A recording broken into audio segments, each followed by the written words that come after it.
بسم اللہ الرحمن الرحیم۔ سورۃ البقرہ آیت نمبر 126 اور 127۔ وَإِذْ قَالَ ابراہیم، اور ابراہیم علیہ السلام نے عرض کی، کہا، ربی اے میرے رب، ربی جعل اے میرے رب بنا دے، ھذا بلدن اس شہر کو یعنی کہ مکہ کو، آمیناً امن والا، وارزق اہلہ اور رزق عطا فرما اس کے رہنے والوں کو، من الثمراتی پھلوں سے۔ تو ثمرات جو ہیں وہ صرف پھل ہی نہیں ہوتے، تو کہتے ہیں کہ کسی نے کوئی محنت کی، کاروبار کیا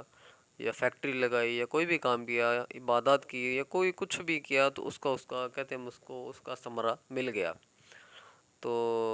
جب دعائیں کرتے ہیں تو اللہ پاک دعا کرنے والوں کو دعا کا ثمرہ عطا فرما دیتا ہے۔ من الثمرات یہ تو جمع ہے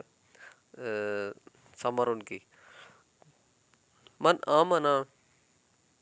جو ایمان لایا، منہم ان میں سے، باللہ اللہ پر، والیوم الآخر اور یوم آخرت پر۔ کہ ابراہیم نے کہا، اے میرے رب اس شہر کو امن والا کر دے اور اس کے رہنے والوں کو طرح طرح کے پھلوں سے روزی دے، اور جو ان میں سے اللہ اور پچھلے دن پر یوم آخرت پر ایمان لائیں۔ قال اللہ پاک نے فرمایا، ومن کفر اور جس نے انکار کیا ہے، جو کفر ہوا، فامتعہ پس تو فائدہ دوں گا اس کو، قلیلاً تھوڑا، یعنی کہ جو کافر بھی اگر مکہ میں رہ لے، اب تو منع ہے، اسلام سے پہلے تو کافر و مشرکین مکہ پاک میں رہتے تھے، قلیلاً تھوڑا، ثم پھر اضطرہ اسے مجبور کر دوں گا، اسے مضطر کر دوں گا، پریشان کر دوں گا، یعنی کہ بے قرار کر دوں گا اس کو، الی عذاب النار عذاب جہنم کی طرف اس کو مجبور کر دوں گا، دھکیل دوں گا، وبئس المصیر اور وہ برا ٹھکانہ ہے۔ وَإِذْ يَرْفَعُ اور جب بلند کر رہے تھے، اٹھا رہے تھے، ابراہیم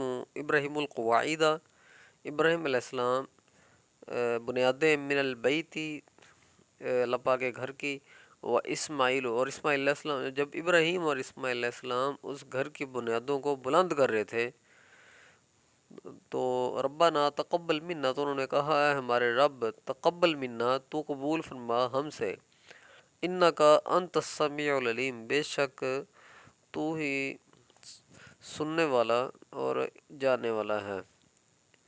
انکا اور انتا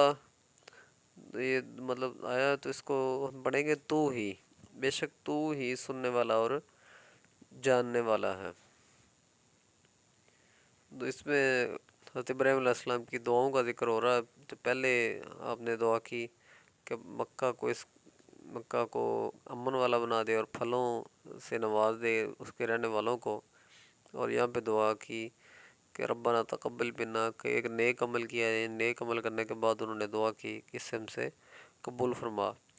یعنی کہ جب ہم نماز پڑھتے ہیں، نماز پڑھنے کے بعد یا کوئی بھی عمل نیک کرتے ہیں تو اس کے بعد دعا کرنی چاہیے کہ اللہ پاک ہم سے ہمارا یہ عمل قبول فرما، اپنی بارگاہ میں اس کو قبولیت کا شرف بخش۔ صدق اللہ العظیم۔ اللہ پاک جو پڑھتے ہیں، جو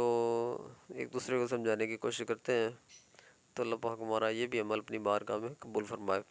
صدق اللہ العظیم، صدق رسول النبی الکریم الامین الرؤوف الرحیم۔